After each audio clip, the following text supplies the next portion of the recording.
കോഴിക്കോട് കുറ്റിക്കാട്ടൂർ പൈങ്ങോട്ടുപുറത്ത് ആക്രി ഗോഡൌണിൽ വൻ തീപിടുത്തം. മിന്നലേറ്റ് തീപിടിച്ചതാണ് എന്നാണ് പ്രാഥമിക നിഗമനം. 5 യൂണിറ്റ് ഫയർഫോഴ്സ് എത്തിയാണ് തീയണയ്ക്കുന്നത്.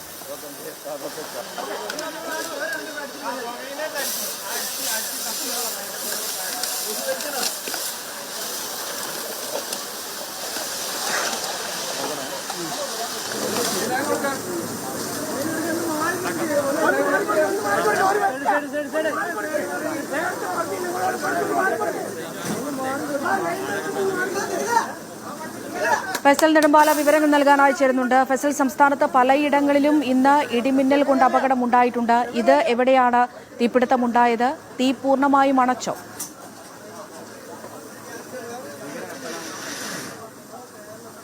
അമൃത, തീ പൂർണ്ണമായും അടക്കാനായിട്ടില്ല. തീ കൂടുതൽ ആളിപ്പടരുകയാണ്. പൈങ്ങോട്ടുപുറത്ത്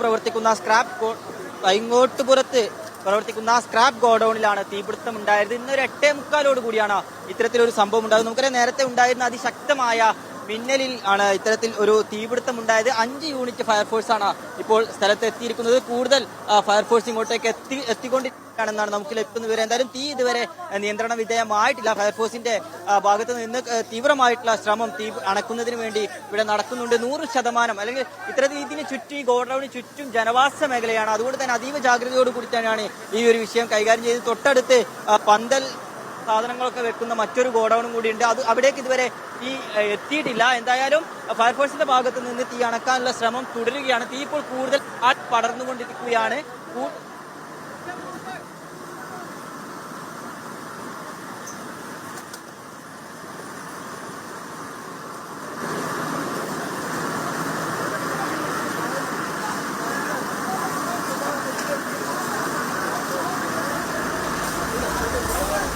കോഴിക്കോട് കുറ്റിക്കാട്ടൂർ പൈങ്ങോട്ടുപുറത്താണ് ഇങ്ങനെയൊരു തീപിടുത്തം ഉണ്ടായിരിക്കുന്നത്. ആക്രി ഗോഡൌണിൽ തീപിടിക്കുകയായിരുന്നു. മിന്നലേറ്റ് തീപിടിച്ചതാണ് എന്നാണ് പ്രാഥമിക നിഗമനം. പലയിടങ്ങളിലും വൻ ഇടിമിന്നലൊക്കെ ഇന്ന് അനുഭവപ്പെടുന്നുണ്ട്. അങ്ങനെ അപകടമുണ്ടായതാണ് എന്നാണ് നിലവിൽ ഇപ്പോൾ കരുതുന്നത്. അവിടെ ഇപ്പോഴും തീ അണയ്ക്കാനുള്ള ശ്രമങ്ങൾ തുടരുകയാണ് എന്നാണ് മനസ്സിലാക്കുന്നത്. ഫൈസൽ നെടുമ്പാല തുടരുന്നുണ്ട്. ഫൈസൽ, കേൾക്കാമെന്ന് വിചാരിക്കുന്നു. ഫൈസൽ പറഞ്ഞു, ഇപ്പോൾ തീ ആളിപ്പടരുന്ന ഒരു സാഹചര്യമാണ് എന്ന്. ഈ ഗോഡൌണിന് സമീപം മറ്റ് കടകളും ബിൽഡിങ്ങുകളും ഒക്കെ ഉണ്ടോ? അവിടേക്ക് തീ പടരാനുള്ള സാധ്യതകൾ എത്രത്തോളമാണ്?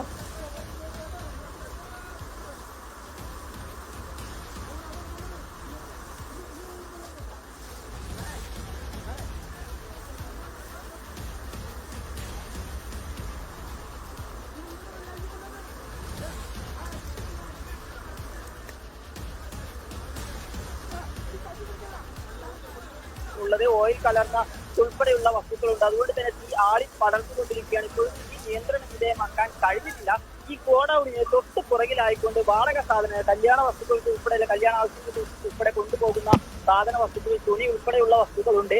അവിടേക്ക് തീ പടരാതിരിക്കാനുള്ള ഊർജിതമായ ശ്രമമാണ് ഇപ്പോൾ നടന്നുകൊണ്ടിരിക്കുന്നത്. കാരണം അവിടേക്ക് തീ പിടിച്ചു കഴിഞ്ഞാൽ കൂടുതൽ അപകടകരമായ ഒരു അവസ്ഥയിലേക്ക് പോകും. ആളപായം ഒന്നും തന്നെ ഇവിടെ ഇല്ല. ആളിൽ ഉണ്ടായിരുന്നില്ല. സ്ക്രാപ്പ് ഗോഡൌൺ ആണ്. അതുകൊണ്ട് തന്നെ ആളുകളൊന്നും ഉണ്ടായിരുന്നില്ല എന്നുള്ളത് നമുക്ക് ആശ്വാസകരമായ ഒരു കാര്യമാണ്. നിലവിൽ 5 യൂണിറ്റ് ഫയർഫോഴ്സ് ആണ് ഇവിടേക്ക് എത്തിയിരിക്കുന്നത്. ഈ ഫയർഫോഴ്സിന്റെ നേതൃത്വത്തിലാണ് ഇപ്പോൾ തീ അണക്കാനുള്ള ഒരു ശ്രമം തുടർന്നുകൊണ്ടിരിക്കുന്നത്. കൂടുതൽ ഫയർഫോഴ്സ് ഇങ്ങോട്ട് എത്തിക്കൊണ്ടിരിക്കുകയാണ്. വൈകാതെ തന്നെ തീ അണക്കാൻ കഴിയുമെന്നൊരു പ്രതീക്ഷയുണ്ട്. എന്നാലും ഒരു ആശങ്ക നിലനിൽക്കുന്നത് പുക പടലം, പ്ലാസ്റ്റിക് ഉൾപ്പെടെയുള്ള മാലിന്യം അല്ലെങ്കിൽ പ്ലാസ്റ്റിക് ഉൾപ്പെടെയുള്ള സ്ക്രാപ്പ് വസ്തുക്കളാണ് ഇപ്പോൾ കത്തിക്കൊണ്ടിരിക്കുന്നത്. അപ്പൊ അതിന്റെ പുക ഉൾപ്പെടെ മറ്റുള്ള ഈ ജനവാസ മേഖലയിലേക്ക് കടക്കുമ്പോൾ ശ്വാസവുമായി ശ്വസിക്കുന്നതുണ്ടാവുന്നതായ ശാരീരിക പ്രയാസങ്ങൾ ഉണ്ടാകാനുള്ള ഒരു സാധ്യതയുണ്ട്. അതാണ് ഇപ്പോൾ നമുക്ക് ആശങ്കയായി പ്രദേശത്ത് നിലനിൽക്കുന്നത്. എന്തായാലും മറ്റിടങ്ങളിലേക്ക് ഈ പടരാതിരിക്കാനുള്ള തീവ്രമായ ഒരു ശ്രമമാണ് ഫയർഫോഴ്സിന്റെ ഭാഗത്ത് നിന്ന് ഇപ്പോൾ കണ്ടുകൊണ്ടിരിക്കുന്നത്. 8:45 കൂടിയാണ് ഇത്തരത്തിൽ ഒരു തീ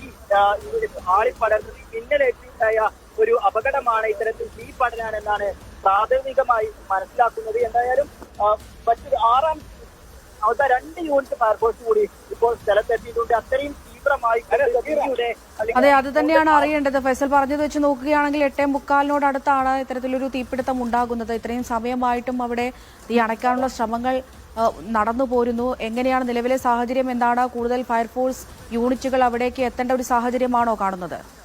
തീർച്ചയായും അമൃത, അത് തന്നെയാണ് നമ്മൾ ഇപ്പോൾ കാണുന്നത്. 2 യൂണിറ്റ് ഫയർഫോഴ്സ് കൂടി ഇപ്പോൾ പ്രദേശത്ത് എത്തിയിട്ടുണ്ട്. കൂടുതൽ ഊർജിതമായിക്കൊണ്ട് എത്രയും പെട്ടെന്ന് തീ അണക്കുക എന്നുള്ളത് തന്നെയാണ് ഫയർഫോഴ്സിന് മുമ്പിലുള്ള ലക്ഷ്യം.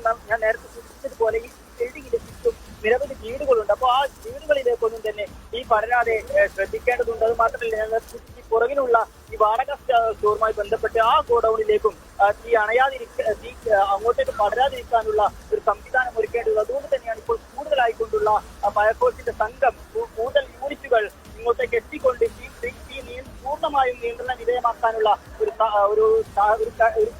കാര്യത്തിലേക്ക് ഫയർഫോഴ്സ് കടക്കുന്നത്. എന്തായാലും നേരത്തെ ഉള്ളതിൽ നിന്ന് അല്പം മാറിക്കൊണ്ട് ഒരല്പം നിയന്ത്രണ വിധേയമായിട്ടുണ്ട് എന്നാണ് നമ്മളിപ്പോൾ മനസ്സിലാക്കുന്നത്. എന്തായാലും അതിന് വൈകാതെ വിധേയമാക്കാൻ കഴിയുമെന്ന് തന്നെയാണ് ഈ ഒരു അവസരത്തിൽ നമ്മൾ മനസ്സിലാക്കുന്നത്.